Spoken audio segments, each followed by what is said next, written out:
Hello viewers, నా పేరు doctor Jasmine Salkar, clinical head and consultant reproductive medicine Hegde fertility Malakpet branch నుండి. Thyroid problems ఉన్నప్పుడు pregnancy వస్తుందా లేదంటే ప్రెగ్నెన్సీ వచ్చాక ఏమేమి ఎఫెక్ట్స్ ఉంటాయని చాలా మంది కామన్ గా ఈ డౌట్స్ అడుగుతారు.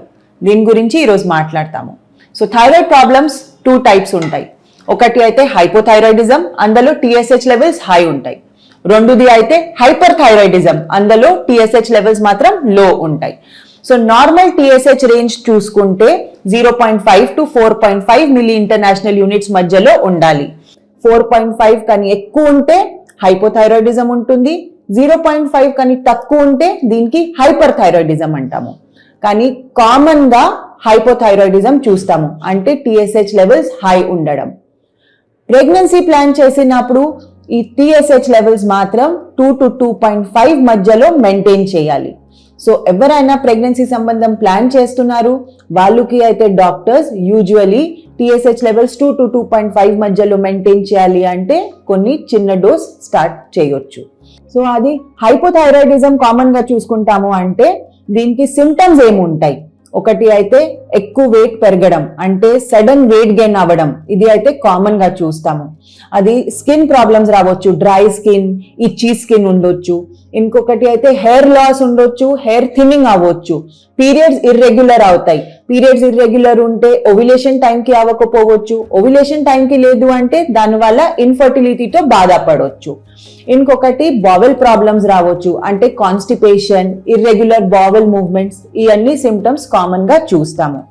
బట్ ఈ థైరాయిడ్ ప్రాబ్లం ఉన్నప్పుడు కూడా మీ TSH లెవెల్స్ ఒకవేళ మెయింటైన్డ్ ఉంటే అది ప్రెగ్నెన్సీలో పెద్ద ప్రాబ్లమ్స్ అవ్వదు.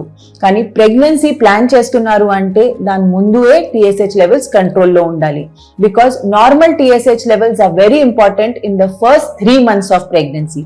ఈ TSH లెవెల్స్ నార్మల్ లేనప్పుడు ఒక్కొక్కసారి బేబీకి బ్రెయిన్ గ్రోత్ కి ఎఫెక్ట్స్ ఉంటాయి, బేబీకి డెవలప్మెంటల్ లో ప్రాబ్లమ్స్ రావచ్చు. ఈ థైరాయిడ్ లెవెల్స్ అది సప్లిమెంట్స్, థైరాయిడ్ సప్లిమెంట్స్ తో ఈజీగా మెయింటైన్ చేసుకోవచ్చు. ఇంకా కొంతమందికి థైరాయిడ్ ఇష్యూస్ ముందు నుంచి ఉంటాయి, వాళ్ళు అయితే ముందు నుంచి థైరాయిడ్ రిప్లేస్మెంట్ యూస్ చేస్తే తర్వాత ప్రెగ్నెన్సీ ప్లాన్ చేసుకుంటే ఏమీ ప్రాబ్లమ్స్ అవ్వద్దు. కొంతమందికి ప్రెగ్నెన్సీ వచ్చాక థైరాయిడ్ ప్రాబ్లమ్స్ రావచ్చు.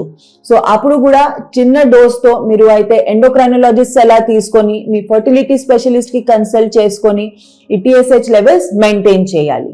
ఇప్పుడు అయితే సెకండ్ టైప్ అంటే హైపర్ థైరాయిడిజం చూస్తాము. హైపర్ థైరాయిడిజం లో థైరాయిడ్ లెవెల్స్ అయితే థైరాయిడ్ హార్మోన్స్ ఎక్కువ ఉంటాయి, అంతే TSH లెవెల్స్ మాత్రం లో ఉంటాయి. So TSH value less than 0.5 ఉన్న అప్పుడు కూడా కొన్ని సిమ్టమ్స్ ఉంటాయి. Weight loss, irregular bowel movements, అంటే ఫ్రీక్వెంట్ గా మోషన్స్ అవ్వడం, ఇంకా స్కిన్ చేంజెస్, ఇంకొకటి అయితే వాళ్ళు గుండెలో దడదడ ఉండడం. సో ఈ అన్ని అయితే కామన్ గా చూస్తాము. సో హైపర్ థైరాయిడిజం ఉన్నప్పుడు మీరు ప్రెగ్నెన్సీ ప్లాన్ చేస్తున్నారు అంటే మీకు ఎండోక్రైనాలజిస్ట్ మెడికేషన్స్ రెగ్యులర్ గా ప్రిస్క్రైబ్ చేస్తారు. ఆ మెడికేషన్స్ కూడా ప్రెగ్నెన్సీలో సేఫ్ ఉంటాయి. ఇంకా ఆ థైరాయిడ్ లెవెల్స్ కంట్రోల్ చేసుకొని మీరు ప్రెగ్నెన్సీ ప్లాన్ చేస్తే మీకు ఇవన్నీ సిమ్టమ్స్ కూడా ఉండదు. ఇంకా బేబీ గ్రోత్ కూడా మంచి ఉంటుంది, మీ ప్రెగ్నెన్సీ హెల్దీ ఉంటుంది. సో థైరాయిడ్ ప్రాబ్లమ్స్ ఉన్నప్పుడు మీరు భయపడొద్దు, మీరు ప్రెగ్నెన్సీ హ్యాపీగా ప్లాన్ చేసుకోవచ్చు. కానీ మీ TSH లెవెల్స్ మాత్రం 2 to 2.5 మధ్యలో మెయింటైన్ చేయాలి అని దాని ప్రకారం మెడిసిన్స్ తీసుకోవాలి. ధన్యవాదాలు.